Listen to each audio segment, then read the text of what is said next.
Vamos ouvir agora o deputado federal Marcel Van Hatten, que é do Partido Novo, do Rio Grande do Sul. Ele já está aqui com a gente também.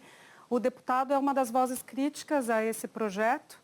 Então, a gente viu agora o Celso Sabino defendendo os pontos e a gente passa a bola, então, para o deputado Marcel, para ouvi-lo. Se o senhor concorda com a avaliação de que, discordada, né, por Celso Sabino, de que esse projeto torna ainda mais difícil a prisão de parlamentares e cria dois pesos, duas medidas na lei, né? Bom dia, Júlia, bom dia, Otávio.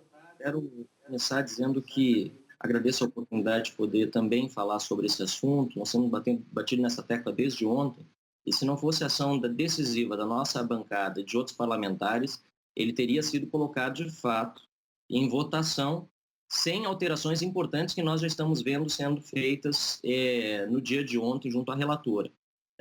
O deputado Sabino, por quem também tenho respeito, aliás, por todos os parlamentares da Câmara, todos estão lá justamente representando seus eleitores, colocou a sua versão dos fatos, mas eu quero também aqui dizer que essa lei não restringe não o foro privilegiado. Ela, no máximo, coloca na Constituição aquilo que o Supremo Tribunal Federal já havia decidido em resposta à ação penal 937, em que decidiu que o foro privilegiado só vale para atos exercidos em função do mandato parlamentar. Então, isso já estava no nosso ordenamento jurídico, só não estava numa PEC. Isso faltou, de fato, ao deputado Celso Sabino esclarecer ao público, porque o fim do foro privilegiado já tem sido discutido, está parado no Congresso há mais de 1.300 dias, e esse sim deveria ser o foco da nossa discussão.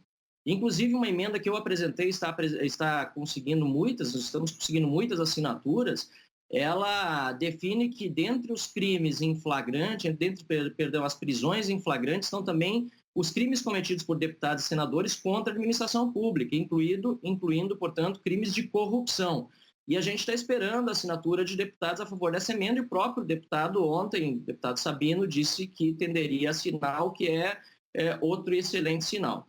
Quero concordar também com o Otávio, e eu estava assistindo o programa desde quase o início, quando ele falou que o deputado Daniel Silveira, na verdade, foi um grande boi de piranha dessa história toda. E é verdade. Nós nos insurgimos na semana passada contra a prisão inconstitucional e arbitrária do Supremo Tribunal Federal, votamos unidos o Partido Novo, muita gente não nos compreendeu, deixamos muito claro que execrávamos o discurso do deputado Daniel Silveira, mas que, de acordo com a Constituição, com as leis do país e o regimento interno, ele deveria ser julgado pelo Conselho de Ética da Câmara dos Deputados e não ter sido preso pelo Supremo Tribunal Federal.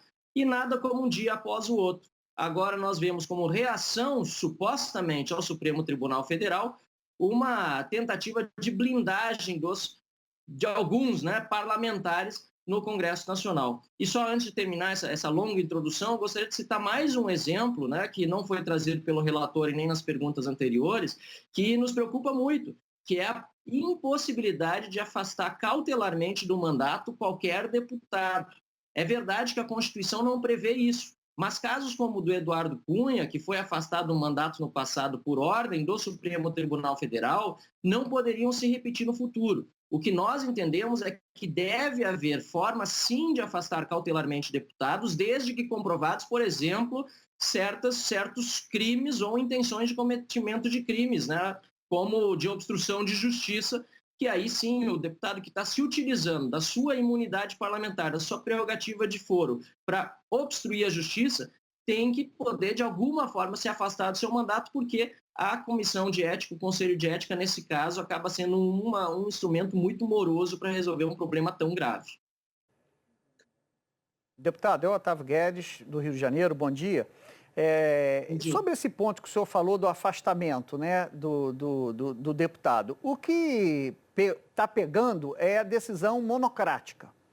E eu entendo realmente eu entendo, é preciso para proteger o mandato popular ali, você também não ficar à mercê de apenas um ministro ou um juiz. Mas não existe um meio do caminho, ou seja, também não pode, você pode afastar, mas imediatamente ter um prazo para um colegiado revisar a decisão desse ministro, aliás, como Marco Aurélio, que afastou o Renan e não conseguiu tirá-lo do Senado, da presidência pelo menos, ele depois ficou a favor dessa tese. Olha, o ministro afasta, mas imediatamente leva ao plenário. Claro que pode, Otávio. Aliás, aqui vamos tratar de dois problemas específicos nessa tua pergunta, que é excelente. O primeiro deles são as decisões monocráticas do Supremo Tribunal Federal, que estão se proliferando de uma forma completamente irrazoável. Um ministro supremo na sua caneta pode fazer muitas coisas que, enfim, toda uma Câmara de Deputados muitas vezes não consegue. Isso não faz sentido nenhum numa democracia. Nós temos ministros tomando decisões sozinhos, que depois, aliás, são inclusive revistas pelo plenário.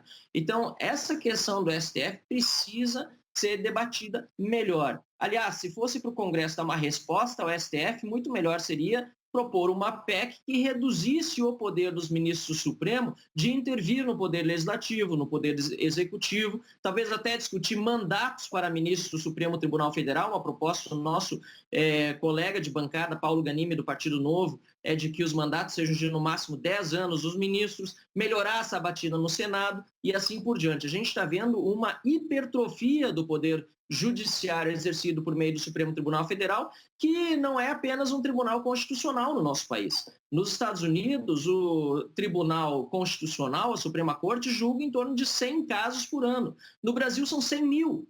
100 mil. É um absurdo. Então, só aí a gente vê a medida da disparidade da relação entre os poderes que é exercida no Brasil em relação a outras democracias como a dos Estados Unidos. E passando para o segundo ponto, no segundo ponto, Otávio, é claro que dá para melhorar essa PEC, é claro que dá para tratar de algo mais razoável. E é por isso que nós estamos dizendo que essa PEC precisa ser remetida para a Comissão de Constituição e Justiça, para um debate de 40 sessões, depois numa comissão também especial, e, por fim, aí sim vir ao plenário. Esta PEC proposta pelo deputado Celso Sabino e por mais de 170 outros deputados, com o número mínimo de assinaturas necessárias, não tinha sequer o apoiamento necessário quando foi colocada em pauta pelo presidente Arthur Lira. Isso é completamente irregular, antirregimental, absurdo. Nunca aconteceu na história da Câmara dos Deputados. Como é que você vai chamar uma sessão, convocar uma ordem do dia para discutir um projeto que não existe, que ainda não foi protocolado, que as pessoas não têm conhecimento? E aqui fica também uma ressalva. O Novo foi convidado inicialmente para participar dos debates, mas no fim acabou não participando das reuniões que foram feitas para discutir esse texto, até porque nós, desde o início, estamos com essa demanda de que os projetos sejam debatidos da forma correta, né, e não sem a previsibilidade que justamente havia sido prometida pelo deputado Arthur Lira, hoje presidente da Câmara dos Deputados. Então, nós não podemos deixar que uma situação atípica, anormal, inclusive inconstitucional, da prisão do Daniel Silveira na semana passada, contra a qual nós fomos contra, repito, não porque concordamos com sua fala, muito antes pelo contrário, a execramos, mas não era o remédio constitucional para aquilo que ele havia feito, seja na fala, seja nos atos. A gente não pode deixar essa situação mover mais emoções na Câmara dos Deputados e prejudicar ainda mais o combate à corrupção. Eu tenho uma boa notícia, se me permite, você falou da questão da ficha limpa, nós estávamos conversando ontem, inclusive a relatora no microfone disse que sairia o ponto da PEC em que se trata da impossibilidade, né, de tornar a ficha suja quem não fosse condenado em duplo grau de jurisdição. Isso, pela fala da deputada Margarete Coelho, vai sair do relatório, foi também uma conquista nossa, a gente ficou em cima para retirar, e você está muito certa, aliás, vocês dois nas perguntas estão fazendo. Eu quero elogiar a postura, inclusive da conversa, do diálogo, tanto do deputado Sabino como comigo, para trazer esclarecimento e para impedir que essa PEC da imunidade, que é um tema que precisa ser melhor esclarecido, a Constituição precisa ficar clara sobre até onde o deputado pode ser imune, e aí, na opinião, palavras e votos, nós entendemos que precisa ser, mas não para crimes e não para outros delitos. Por isso estamos apresentando essa emenda para evitar que sejam, aliás, para que possam ser presos em flagrantes deputados pegos em crimes de corrupção, mas nós precisamos evitar que uma PEC da imunidade se torne uma PEC da impunidade. Obrigada, deputado Marcel Van Hatten. Até a próxima oportunidade.